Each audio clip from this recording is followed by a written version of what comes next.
বৈষম্য বিরোধী ছাত্র আন্দোলনে আহতদের বিনামূল্যে চিকিৎসার নির্দেশনা থাকলেও বগুড়ার শহীদ জিয়া মেডিকেলে তা মিলছে না। আহতদের অভিযোগ, প্রায় সব ওষুধই কিনতে হচ্ছে বাইরে থেকে, এমনকি ক্ষতস্থান ড্রেসিং করা ও ট্রলির জন্য প্রতিবার গুনতে হচ্ছে বাড়তি টাকা। তবে এসব বিষয়ে ব্যবস্থা নেওয়ার আশ্বাস দিয়েছেন হাসপাতালের উপপরিচালক। প্রিয় নম্বর সেট করে বিকাশে সেন্ড মানি করুন ফ্রি। এ বিষয়ে আরো বিস্তারিত জানাতে এই মুহূর্তে বগুড়া থেকে যোগ দিয়েছেন সহকর্মী জজিফ হোসেন। জজিফ হোসেন, আপনি তো সরাসরি শহীদ জিয়া মেডিকেলে গিয়েছেন, সেখানে আসলেই কি তারা যেটি বিনামূল্যে পাওয়ার কথা সেটি পাচ্ছেন না? সরজমিনে আপনি কি দেখতে পেয়েছেন?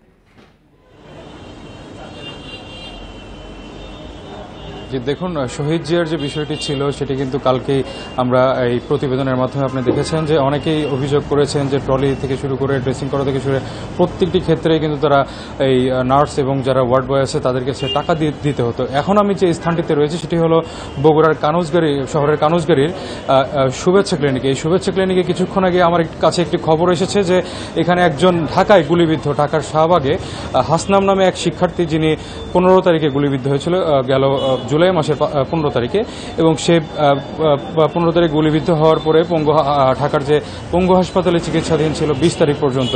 এই গুলিটি বের করার পরে সে যখন বগুড়ায় চলে আসে, বগুড়ায় আসার পরে সে আসলে এই শুভেচ্ছা ক্লিনিকে যখন ভর্তি হয়, কারণ হিসেবে জানতে পেরেছি যে এই তার প্রায় যে হাতের হাড়টি রয়েছে সেই হাড়টি 10 টুকরো হয়ে যাওয়ায় এখানে ভর্তি হয়েছিল অপারেশনের জন্য, এবং অপারেশন করে আসলে যে 56,000 টাকা এখানে বিল করা হয়েছিল, এই 56,000 টাকা বিল পরিশোধ করা আসলে সেই পরিবারের পক্ষে একটু দুরূহ হয়ে পড়ে।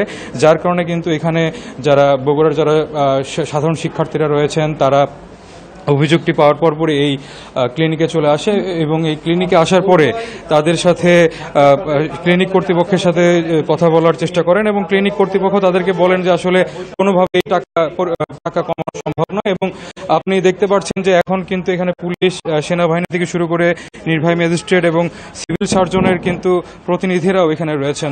তো এখানে আসলে তাদের কাছ থেকে যে বিষয়টি জানতে পেরেছি যে এখনো পর্যন্ত যে হাসনাম নামের যে ছেলেটি, তাকে 28,550 টাকা দিয়ে এখানে কিছুক্ষণ আগেই কিন্তু ছাড়পত্র দিয়ে বের করে দেওয়া হয়েছে, এবং এই টাকার বিষয়টি নিয়ে হাসনামের যে খালা রয়েছেন সেই খালা জানিয়েছেন যে এই 28,000 যে টাকা, সেই টাকাটা কিন্তু তাদের নিজের পকেট থেকে দিতে হয়েছে, কিন্তু তিনি দাবি জানিয়েছেন যে সরকারের যে বিনামূল্যে চিকিৎসার যে খরচটি সেটি কিন্তু তারা এখনো পাননি।